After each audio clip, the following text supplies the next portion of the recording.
বেংগলোৰ ৰাস্তা পাৰ কৰা বৰ্ডাৰ পাৰ কৰাতকেও দিগদাৰ।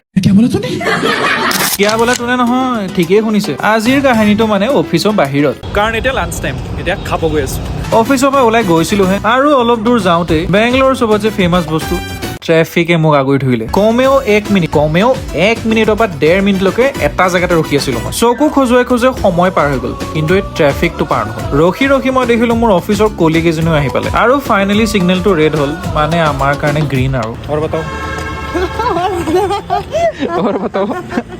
কেমেৰা যেতিয়া ওলোৱা নাছিলো তেতিয়া বৰ কথা একেবাৰে, কিন্তু যেতিয়া কেমেৰা উলিয়াই দিছো তেতিয়া একো কথা নাই।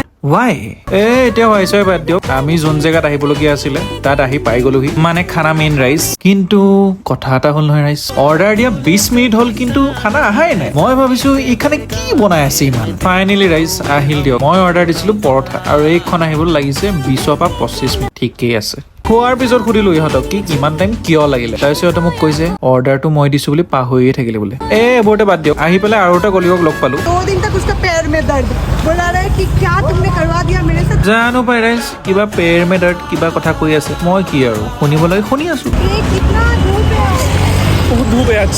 বেংগলোৰ 30 ডিগ্ৰীটোকে বহুত ধূপে বুলি কৈছো, কিন্তু অক্টোবৰত অসম গলে 40 ডিগ্ৰী প্লাছ হিউমিডিটি, সেইটো মোৰ ভাবিয়ে ভয় লাগিছে। বেংগলোৰত যে এনেকে হাঁহি ৰাস্তাত খোজকাঢ়ি আছো, বহুত সোনকালে মই অসমত ঘাম টুকি ৰাস্তাত ঘূৰিব লাগিব। আৰু পাৰিলে শ্বেয়াৰ কৰি দিব আপোনাৰ অসমৰ বাহিৰত থকা লগৰ কেইটাক, যোনে এইবোৰ বস্তু পুৰা ৰিলেট কৰে। তেতিয়ালৈকে বাই বাই।